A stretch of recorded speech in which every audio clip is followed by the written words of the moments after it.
Welcome to part 13. I'm home. I can be as loud as I want.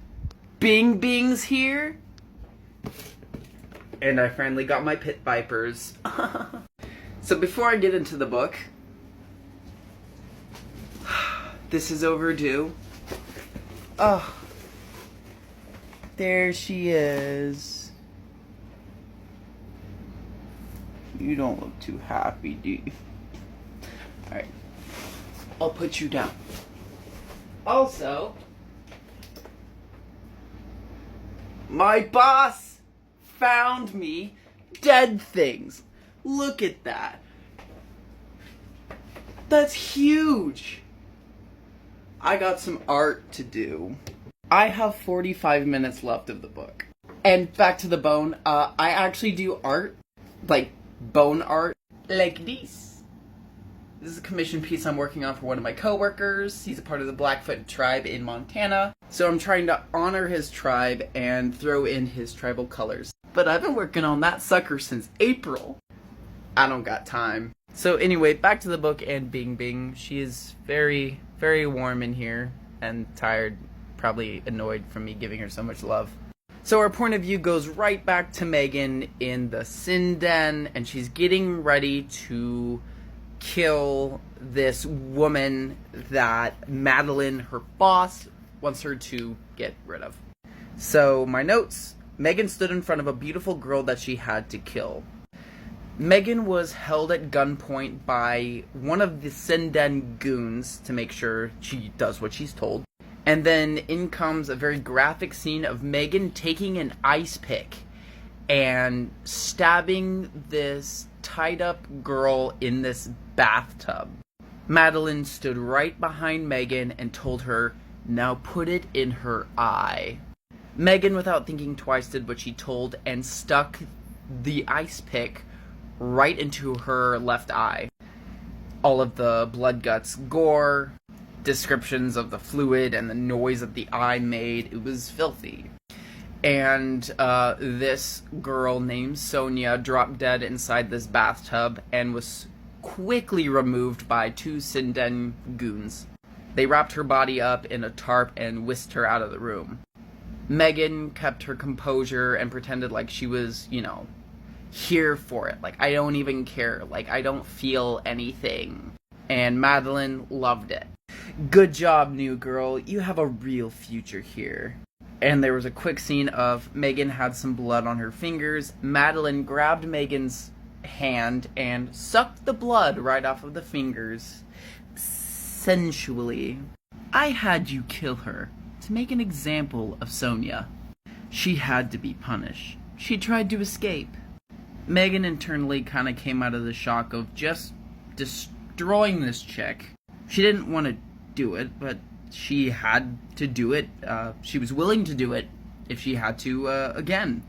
"Oh, also, Megan, yeah, I know you just killed this girl, but you're going on stage in 45 minutes.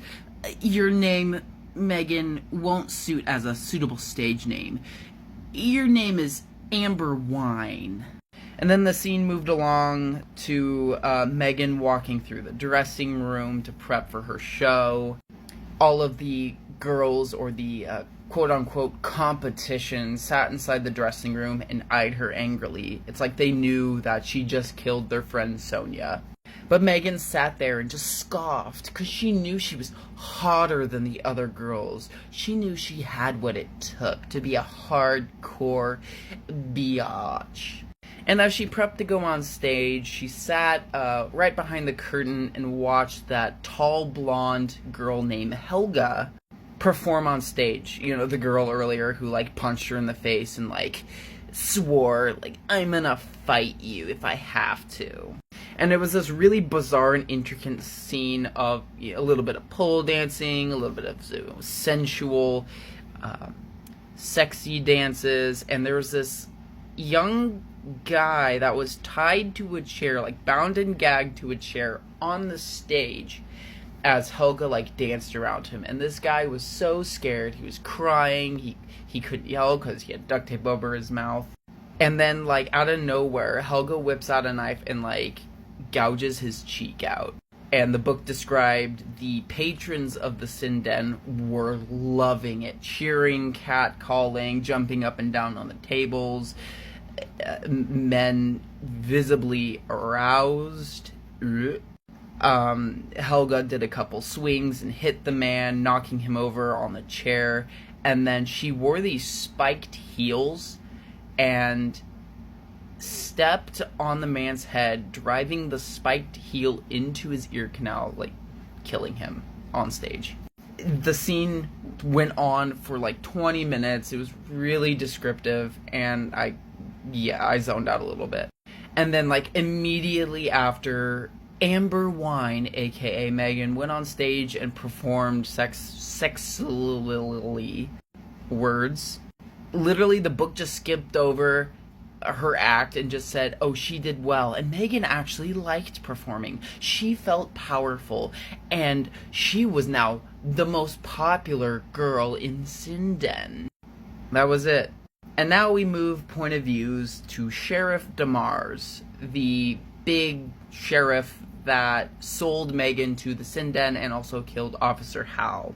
He was standing at the wreckage of all the dead officers that Jessica had destroyed before she stole the cruiser and left to go with Larry.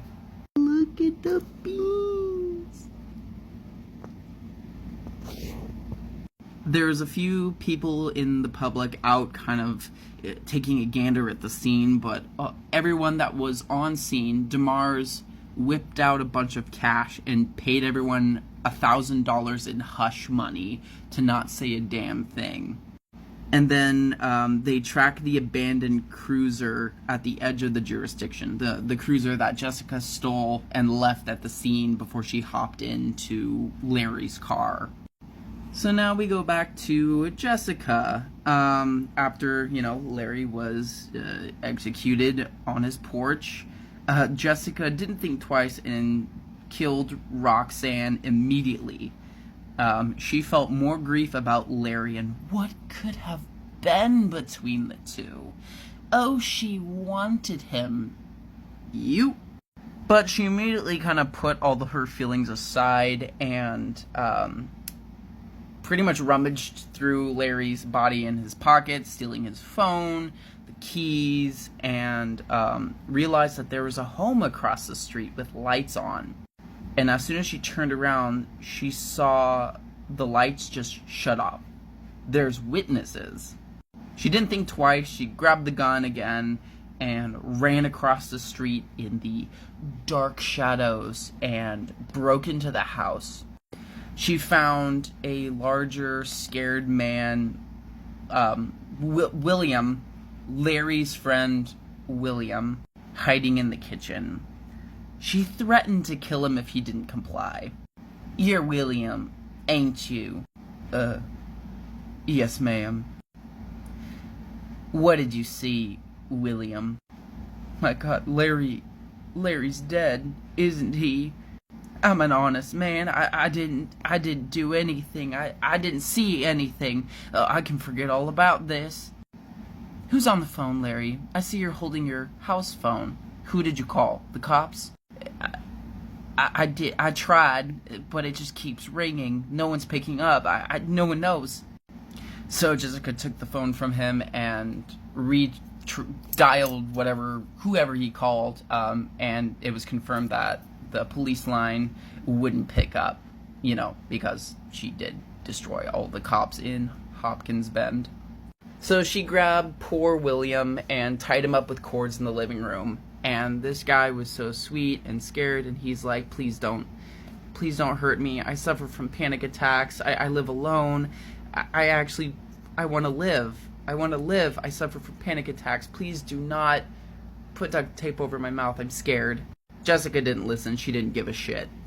And as she turned around and peered out of William's kitchen window, wherever they were, in a single wide trailer, she noticed a cop car pull out in front of Larry's house. And we'll stop there for now.